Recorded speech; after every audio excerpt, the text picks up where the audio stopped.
ہم گراؤنڈ تیار کر کے آئیں گے، لیکن آپ کا خاصا تجربہ رہا ہے سلمان صاحب، جب بھی کوئی سیاسی جماعت، جیسا کہ آپ پہلے ہی کہہ چکے تھے کہ یہ اس طرح وقت مانگ لیں گے کہ ہم اپنے پارٹی اجلاس میں ڈسکس کریں گے، آپ کو لگتا ہے کہ یہ ایک ہیلا بہانہ ہے یا انہوں نے کہا چھڈو مٹی دیکھیں وہ جو وقت مانگنے کی بات آپ کہہ رہے ہیں نا، کہ میں پہلے یہ کہہ رہا تھا، ہم نے یہ دیکھا ہے نا کہ وہ وقت کس لیے مانگا جاتا ہے، کس لیے مانگا وہ وقت اس لیے مانگا جاتا ہے کہ میں آپ کو کل نہیں کہہ رہا تھا جب آپ کہہ رہے تھے کہ اشارے کنائے یہ وہ، میں نے کہا پتہ تب چلے گا جب اتحادی اپنا وزن حکومت سے ہٹا کے اپوزیشن کے ساتھ چلیں گے تو پتہ چل جائے گا کہ اشارے کس کے ساتھ ہیں. اور یہ بھی سوچنا پڑے گا نا کہ یہ اتحادی جو آج حکومت کے اتحادی ہیں، وزارتیں تو ان کے پاس ہیں، کیا اپوزیشن انہیں کوئی ایسا پیکج پیش کر پائے گی جس پہ وہ مطمئن ہوں گے؟ نہیں تو وہ پرانی تنخواہ پہ گزارا کر لیں گے زیادہ سے زیادہ. اس وقت تو عمران خان صاحب کچھ دینے کی پوزیشن میں ہے نا کہ کوئی وزارت کسی کے پاس کمزور وزارت ہے، کوئی اچھی وزارت مل جائے گی. تو لہٰذا یہ ساری چیزیں دیکھنی ہوگی. میں آخری بات یہی کہوں گا کہ اپوزیشن تب موو کرے گی جب حکومتی اتحادی اگر ان کو کوئی گرین سگنل دیں گے، اور گرین سگنل تبھی ہوگا وہ ہمیشہ بیک ڈور رابطوں کی وجہ سے اور ہوتا آپ کہہ رہے ہیں کہ 14 سے 24 کے درمیان ہو سکتا ہے. دیکھیں یہ وہ چیز ڈسکس کر رہے ہیں کہ ہم نے 14 سے 24 کے درمیان موو کرنا ہے. ٹھیک ہے ڈاکٹر صاحب، آپ کو کیا لگتا ہے قاف لیگ اپنا وزن اپوزیشن کے پلے میں ڈالے گی؟ کوئی بیسس تو ہوگا تبھی ڈالے گی نا. بس آپ یہی اسی پہ سیلیبریٹ کر لیجئے اب کہ جناب ملاقات ہو گئی، گفتگو ہوگی، 1 گھنٹہ 20 منٹ یا 1 گھنٹہ 10 منٹ جو بھی بنتا ہے وہ ہو گئی، اور برف پگھل گئی، اور وہ جو ظہور الہی روڈ ہے اس پہ پانی کھڑا تھا برف پگھلنے کا. تو بات یہ ہے کہ زرداری صاحب کی ملاقات ہونی تھی ابھی سراج الحق سے، آج ان کی ملاقات. اچھا نہیں، اس سے پہلے ادھر ملاقات ہو گئی تھی چودھری برادران کے ساتھ. اچھا، اس کے بعد مولانا صاحب نے ملاقات کر لی، اور آج ایک اور ملاقات ہو گئی. تو فرق کیا پڑا ہے؟ دیکھیں نا، بہت سی چیزیں جو نہ بھی سامنے ہوں تب بھی آپ کو کچھ بیسز اور اشارے ملتے ہیں جو اس وقت نہیں ہیں. دیکھیں نا، اب اگر کوئی ساتھی چھوڑیں تو کس بنیاد پہ چھوڑیں، کس کے لیے چھوڑیں؟ اس لیے چھوڑیں کہ ملک میں کوئی پیدا ہو کیونکہ ہمیں یہی نہیں پتا کہ پرائم منسٹر اگلا کون ہوگا. دیکھیں نا، یہ تو فیصلہ، دیکھیں نا، ایک تو یہ ہے کہ اگر اس کو صحیح واقعی ریئلسٹک بنانا ہے نا تو اس کو سٹیپ بائی سٹیپ چلے. ملاقاتوں سے پہلے پی ایم ایل این کو کچھ کرنا پڑے گا اور پی پی پی کو کچھ کرنا پڑے گا. پی پی پی اور پی ایم ایل این اور مولانا مل کے بیٹھ کے فیصلہ کریں نمبر 1 کہ بھئی ان کو نکال کے ہم نے پرائم منسٹر کس کو بنانا ہے. نمبر 1 اس پرائم منسٹر کا ایجنڈا کیا ہوگا، یعنی آپ نے فوری طور پہ الیکشن کرانے ہیں یا ایک اصلاحی پالیسی اڈاپٹ کرنی ہے جس سے لوگوں کے مسائل حل ہو جائیں گے. اچھا، اگر مسائل حل ہو جائیں گے تو ان کا کوئی نسخہ، کوئی طریقہ کار، چلیے کوئی انڈیکیشن، کوئی اشارہ، کنایا ہمیں ملے کہ ہم اس کو سسٹم کو اس طرف لے کے جائیں گے. اور اگر واقعی کوئی اچھا اٹریکٹیو آلٹرنیٹیو دے دیں تو جو بھی جتنی بھی قوتیں ہیں، جتنے ریاستی ادارے ہیں، وہ اس طرف جھک جائیں گے. وجہ یہ ہے کہ حالات کو بہتر کرنا ہر شخص چاہتا ہے، ہر ادارہ چاہتا ہے، ہر عہدیدار چاہتا ہے، لیکن صرف حکومت چینج کرنے سے حالات نہیں بدلیں گے. ہمیں فریم ورک چاہیے. پھر وہی بات کہ کیا آپ آفر کریں گے، مطلب واٹ از دی آفر؟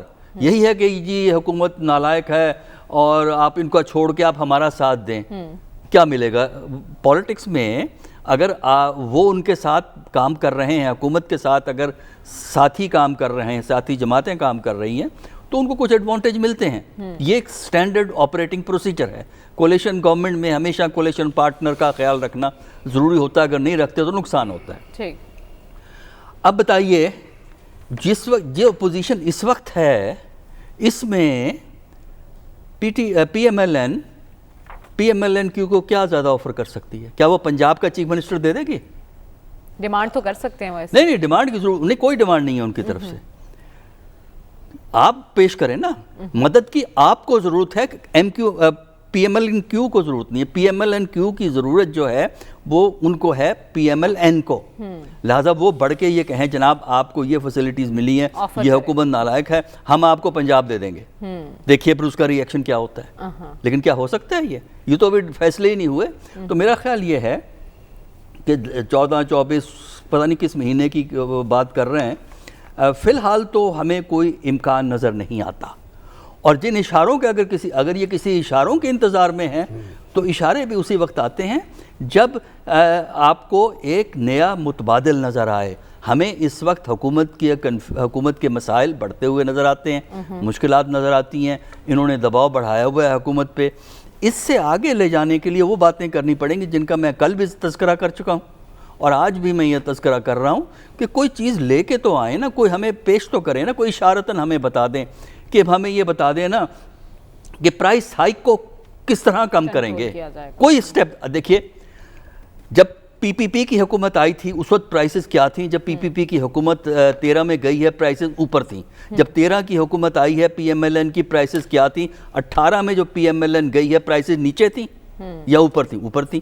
اب پرائسز اور اوپر گئی ہیں۔ آپ یہ ضرور بحث کر سکتے ہیں کہ کس سپیڈ سے گئی ہیں اوپر، کسی میں زیادہ کہیں کم، لیکن مجھے تو سمجھ میں نہیں آتا کہ پچھلے 20-25 سال میں کوئی پرائسز جو ہیں وہ کم ہوئی ہوں، اوپر کی طرف گئی ہیں۔ اس کا مطلب پتہ کیا ہے؟ اصل مسئلہ یہ نہیں ہے کہ اے کی حکومت ہے، بی کی ہے یا سی کی ہے۔ ہمارے سوسائٹی میں، ہمارے اسٹیٹ سسٹم میں بیسک سٹرکچرل چینجز کی ضرورت ہے، اور بیسک سٹرکچرل چینجز اس وقت تک نہیں ہو سکتی جب تک کہ کسی کے پاس کوئی لانگ ٹرم تھاٹ پروسیس ہے، جو کسی لیڈرشپ کے پاس نہیں ہے۔ نمبر 2، بیسک سٹرکچرل چینجز کے لیے آپ کو ایک انڈرسٹینڈنگ ڈیولپ کرنی ہے امنگس دی پولیٹیکل فورسز۔ جتنی پولیٹیکل فورسز ہیں ان میں ایک انڈرسٹینڈنگ ڈیولپ ہو، اور جتنے ہمارے ادارے ہیں وہ بھی ہمارے ساتھ ہوں۔ اس کے بعد ہم اس نظام کی بنیادی تبدیلیاں کر سکتے ہیں، اور جب تک بنیادی تبدیلیاں اکنامک سسٹم میں نہیں ہوں گی، کوئی آ جائے، شہباز شریف آ جائے، نواز شریف آ جائے، زرداری آ جائے، عمران خان چلتے رہیں، فرق کوئی نہیں پڑتا، حالات نہیں بدلیں گے۔ ٹھیک ہے، یعنی اتفاق رائے پیدا کرنے کی ضرورت ہے۔ لیکن خاور، آپ بڑا مسکرا رہے تھے، اس سے پہلے آپ نے کہا تھا کہ یہ ساری جتن اس لیے ہو رہے ہیں کیونکہ 18 فروری کو فرد جرم عائد ہونے جا رہی ہے۔ تو سلمان صاحب بھی کہہ رہے ہیں کہ اپوزیشن حلقوں میں 14 سے 24 تک کی تاریخ کی خبریں گردش کر رہی ہیں، تو کیا خبر ہے؟ کوئی سگنل آ رہے ہیں اسلام آباد سے؟ کسی تبدیلی کا امکان ہے؟ نہیں، میں وہ مسکرا اس بات پہ رہا تھا کہ وہ جو کہا گیا نا کہ واضح جواب حکومت کی طرف سے نہیں آ رہا۔ آج حکومت نے اپنا جو نیشنل اسمبلی کا سیشن کال کر رہی ہے 18 فروری کا، میرے خیال میں بڑا واضح ثبوت ہے۔ آ جائیں نیشنل اسمبلی کے فورم کے اوپر ایک تحریک عدم اعتماد پیش کر لیں۔ ایک سے زیادہ پرائم منسٹر عمران خان نے یہ کہا کہ جی بالکل 100 بسم اللہ، یہ سارے اکٹھے ہو گئے ہیں، آ کر کریں، لیکن اس کے علاوہ کوئی جواب چاہیے تو وہ بریک کے دوران میں ایاز صاحب سے پوچھ لوں گا کہ کس طرح کا جواب خان صاحب کو دینا چاہیے، تو وہ بھی ان کو مشورہ ہم دے دیں گے۔ دیکھیں، ہم بات کر رہے ہیں کہ جی اشاروں کے اوپر، اشاروں کے اوپر جی سارے کا سارا جو ہے ہم ملبہ ڈال رہے ہیں۔ تھوڑی سی تاریخ میرے خیال میں دیکھنے کی ضرورت ہے کہ جہاں تک چودھری برادران کا تعلق ہے، وہ ہمیشہ وہ جو بھی جس کے ساتھ وعدہ کرتے ہیں وہ کھڑے رہتے ہیں۔ 1997 آپ تو میرے خیال میں غالباً اس وقت کالج یا اسکول میں ہوں گی، الیکشنز ہوئے، میں بھی چونکہ اس وقت کالج میں ہی تھا، الیکشن ہوئے، نون لیگ 2/3 میجورٹی جیتی، ہم سب کو یہ بتایا گیا کہ چودھری پرویز لائی چیف منسٹر پنجاب بننے جا رہے ہیں، یہی خبر تھی ہر طرف۔ اس کے بعد اچانک سے پتہ چلا کہ جی بڑے میاں صاحب، اللہ تعالیٰ انہیں جنت نصیب کرے، ان کا فیصلہ ہے کہ نہیں اب شہباز شریف صاحب چیف منسٹر بنیں گے، اور پھر چودھری پرویز لاہی صاحب کو بنا دیا گیا اسپیکر نیشنل اسمبلی۔ یہ سٹوری یاد ہے سلمان غنی صاحب کو، پھر بھی وہ پنجاب اسمبلی، وہ پھر بھی ساتھ کھڑے رہے۔ اس کے بعد جو جنم شرف آ گئے، جنم شرف کے ساتھ جو بھی ان کے معاملات ہوئے، یہ باہر چلے گئے، وہ ایگریمنٹ 5 سال کا 10 سال کا بتایا نہیں بتایا، یہ ساری چیزیں آن دا ریکارڈ ہے۔ وہ باہر چلے گئے، چودھری برادران ظاہر بات ہے ان کی یہاں پہ سیاست ہے، یہاں پہ کانسٹیچوئنسی ہے، انہوں نے کہا جی ہم نے ادھر رہنا ہے، تو وہ یہاں پہ رہے، جنم شرف کے ساتھ وہ کھڑے رہے اور آخری دم تک کھڑے رہے۔ انہوں نے بالکل جنم شرف کے ساتھ کوئی 2 نمبری نہیں کی، حالانکہ جنم شرف صاحب نے 2 نمبری کر لی، NRO کر لیا پیپلز پارٹی کے ساتھ، اور جس کی وجہ سے بے نظیر صاحبہ اور پھر محترم نواز شریف صاحب بھی واپس آ گئے۔ ایک واقعہ ہے، سلمان غنی صاحب اس کے اوپر میری تصحیح کر سکتے ہیں۔ 2008 کے جب الیکشن ہوئے تو چودھری شجاعت صاحب رائیونڈ ملنے گئے تھے نواز شریف صاحب سے، تو ان کو گیٹ سے واپس کر دیا گیا تھا، ملاقات نہیں کی گئی تھی۔ میں آج یقین کریں جب محترم شہباز شریف صاحب گئے وہاں پہ چودھری ضرور اللہ روڈ کے اوپر ان کے گھر، تو میں ذہن میں آ رہا تھا خدا کی شان ہے، مکافات عمل ہے، چودھری صاحبان نے پھر بھی ان کو ویلکم کیا، گھر میں بٹھایا، ان کی بات سنی۔ کاش کتنا ہی اچھا ہوتا کہ شہباز شریف صاحب باہر نکلتے آج ملاقات کے جو 22 سال کے بعد کی, وہ کہتے جی ہم بالکل کوئی سیاست کرنے نہیں آئے, ہم یہاں پہ آج آئے ہیں چودھری شجاعت صاحب کی عیادت کر رہے ہیں, ان کا صحت کا پوچھنے ہیں, ان کی صحت کا پوچھنا, ہم بالکل کسی طرح کے ایسے موقع کے اوپر کوئی سیاست نہیں کرنا چاہتے. اور وہ یہ بھی کہتے چودھری شہباز شریف صاحب یہ بھی کہتے کہ ہم چودھری صاحبان کو مشکل میں نہیں ڈالتے, وہ انہوں نے خان صاحب کا 3.5 سال مشکل میں ساتھ دیا ہے. اب ایک جو ساتھ ان کا چل رہا ہے, ہم ان کو یہ کہہ رہے ہیں کہ آپ ساتھ چھوڑ دیں, اور ساری دنیا کی جو ہے جو ظاہر کی طرف سے جو تنقید ہے وہ اپنے سر لیں کہ یہ ایسے موقع کے اوپر جب خان صاحب کو ضرورت تھی پہلے ساتھ رہے, وزارتیں لیں, اسپیکرشپ رہی, اور اب آپ ان کو چھوڑ رہے ہیں تو کیوں چھوڑ رہے ہیں؟ تو میرے خیال میں وہ ان کو یہ کہنا چاہیے تھا, انہوں نے نہیں کیا. البتہ اب آ جاتے ہیں آگے کہ جی اب ہوا کہ آج میٹنگ کے دوران جو ہمارے پاس تھوڑی بہت اطلاعات آ رہی ہیں, بالکل آپ کو دیتے ہیں, پوری کی پوری خبر دیتے ہیں, وہ یہی ہیں کہ شہباز شریف صاحب نے سارے کا سارا ملبہ ڈالا ہے کہ جی وہ زرداری صاحب یہ کہہ رہے ہیں, زرداری صاحب نے, شہباز شریف صاحب نے کہا چودھری برادران کو, زرداری صاحب نے جو کچھ کہا ہے ہم بھی انہی کے ساتھ ہیں, تو جو زرداری صاحب کہتے ہیں وہی کر لیں, زرداری صاحب جس کو نامینیٹ کریں گے ہم بھی ان کے ساتھ ہیں, زرداری صاحب کا خیال ہے کہ یہ کر لیں گے. اب نون لیگ کا یہ خیال ہے کہ چونکہ ووٹ آف نو کانفیڈنس کا جو آئیڈیا ہے وہ پیپلز پارٹی, بلاول بھٹو زرداری صاحب اس کو فارورڈ کرتے رہے, لہٰذا یہ کامیاب ہو ناکام ہو تو سارے کا سارا ملبہ ہم زرداری صاحب کے اوپر ڈال دیں. باقی جتنے بھی سیاست کی سمجھ بوجھ رکھنے والے لوگ ہیں, جو کالمز لکھتے ہیں, جو اس کے اوپر بات کرتے ہیں, وہ آج اگر آپ سوشل میڈیا دیکھیں, اخبارات پڑھیں, ہر جگہ کے اوپر ایک ہی بات ہو رہی ہے, وہ یہ کہ یہ تحریک عدم اعتماد لا کے یہ صرف ایک ہی کام کریں گے, وہ عمران خان کے ہاتھ مضبوط کریں گے. اگر تحریک عدم اعتماد لاتے ہیں, کامیاب ہوتی ہے, تو عمران خان, وہ جو کل ایاز صاحب نے بات کی, میرا بھی یہی خیال ہے کہ عمران خان کہے گا میں نے تو سارے کام کر لیے تھے, مشکل وقت گزار لیا, کرونا دیکھ لیا, میں نے انڈیا کے ساتھ جنگ لڑ رہی, میں نے مشکل معاشی حالات دیکھے, تو میں نے تو اب ڈیلیور کرنا تھا, وہ سڑکوں کے اوپر ہوں گے. لیکن اگر وہ تحریک عدم اعتماد جو ہے ناکام ہوتی ہے, تو میری رائے ہے, بے شک اس کے اوپر کل بھی غصے کا اظہار کیا گیا تھا کہ جی اس سے بہتر کوئی اسپوکس پرسن ہو نہیں سکتا. میری رائے میں اس صورت میں بھی عمران خان کا ہی ہاتھ مضبوط ہوگا کہ اس میں یہ ہے کہ وہ یہ پھر لوگ کہیں گے, پھر M N As M P As کہیں گے جناب اعلیٰ آپ تو بڑا جوش کے ساتھ یہ تحریک عدم اعتماد لانے گئے تھے, یہ کیا ہوا, کہاں لوگ گئے؟ عدم اعتماد ملکی مفاد میں ہے یا نہیں؟ اپوزیشن کی یہ موو کئی سوالات اٹھا رہی ہے کہ اس کے بعد متبادل کیا ہوگا اور کون اس حکومت کا بوجھ برداشت کرنے کی سخت رکھے گا. سلمان صاحب کچھ کہنا چاہ رہے ہیں, لیکن اس سے پہلے مجھے بریک کی جانب جانا ہے, اس کے بعد ہم بات کریں گے کہ بجلی کی قیمتوں میں اضافہ کر دیا گیا ہے. ایک طرف آپ باتیں کرتے ہیں کہ مہنگائی آپ کو سونے نہیں دیتی, دوسری طرف آپ بلا ناغہ ہر مہینے گیس, پیٹرول, بجلی کی قیمتوں میں اضافہ کر رہے ہیں. کیا یہ کھلا تضاد نہیں؟ کیا یہ حکومت کا دوہرا معیار نہیں؟ اسی پر بات ہوگی اس بریک کے بعد. Stay with us.